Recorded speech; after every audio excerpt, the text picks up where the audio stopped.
Hey, what's up, everybody? gilbertblaze is here with his Q&A, part 1.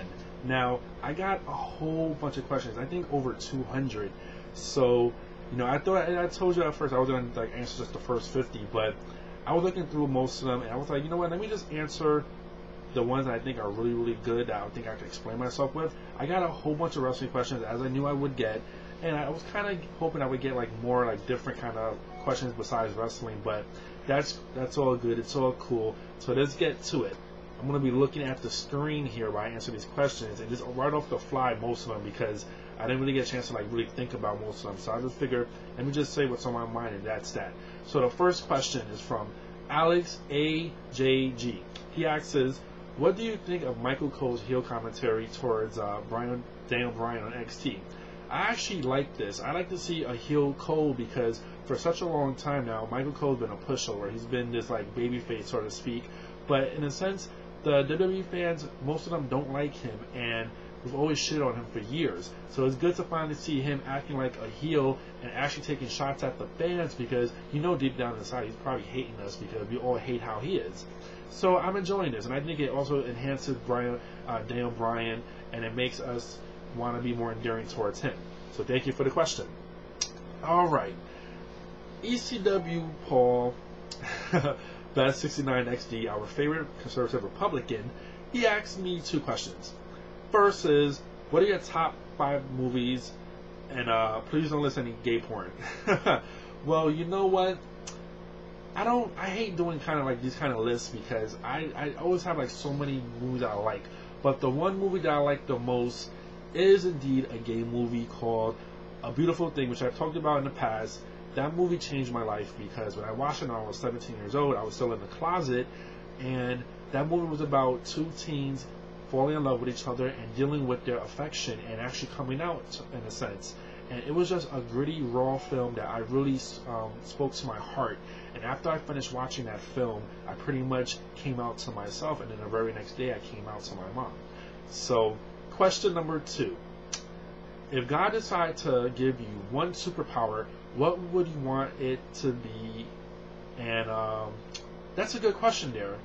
I think because I'm a natural caregiver, I would want the power to heal, because then I can heal all the deadly diseases like AIDS and cancer and all kinds of diseases that kill people. I would love to have just have the power to touch and heal, and that would be awesome. But it's not reality, unfortunately. But thank you for the questions, Mr. Republican. Alright, Kingpin88 asked me 2 questions as well. First one, I heard Jeff Hardy and Shannon Moore have been trying to get Matt Hardy to go to TNA, and I was wondering, do you think it would be a good move for Matt to go to TNA or stay in WWE, and why? Well, I actually did hear about this as well, and I think it would be a great move for Matt Hardy to go to TNA, because let's face it, his WWE career is trash. It's not going nowhere. He's never going to be a main eventer. Matt Hardy does not got the main event X factor. So if he's in TNA with Jeff and Shannon, they're such great friends and they're really tight as a unit, then he might have a chance to actually be on TV more and actually win some matches. And I doubt he'll be heavyweight champion, but at least he'll be productive in TNA than he is right now in WWE, because I think his career is going nowhere. And second question, if you could change 2 things in TNA and WWE right now, what would they be? Well, one thing I would change for both WWE and TNA is the women's division. As we all know, I'm a big women's wrestling fan. The Knockouts division used to be so good, and now it's just so floundering, because I think Hogan and Bischoff really don't care about women's wrestling, so they're just letting it fall by the wayside. And with the WWE, as we all know, Vince and company does not care one bit about women's wrestling and is falling by the wayside completely.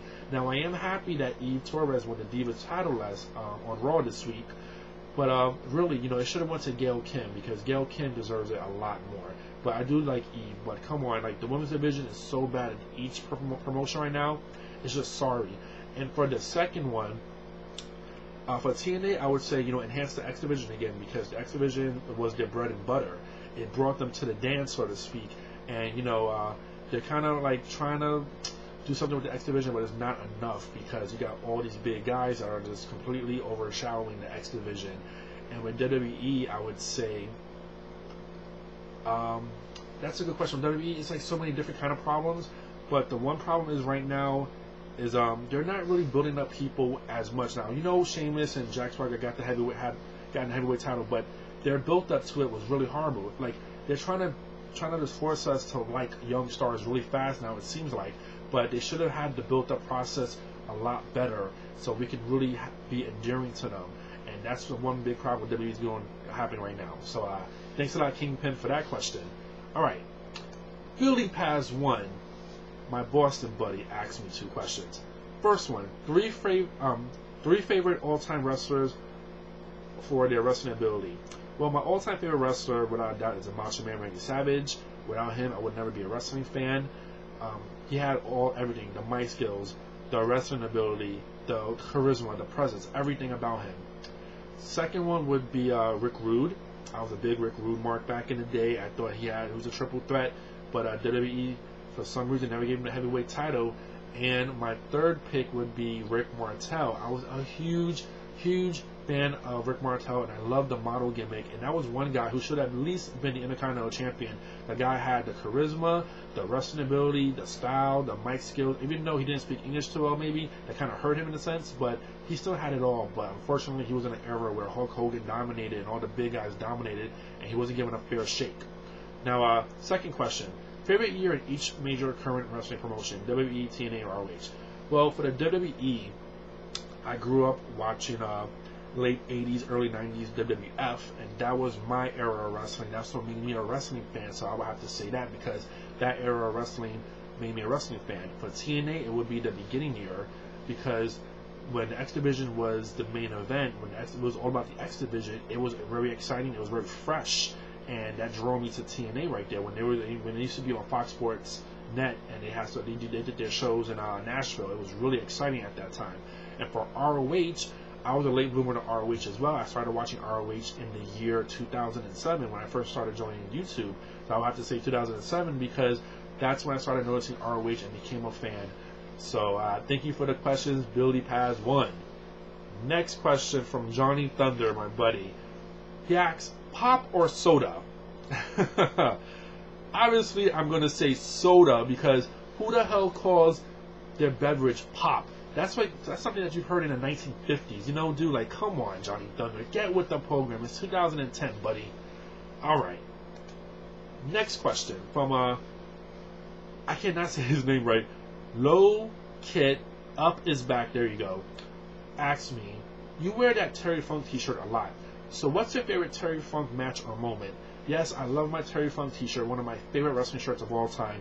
And my favorite match of his is the I Quit match with Ric Flair at Clash of Champions of 1989. It was just classic. It was classic Funk.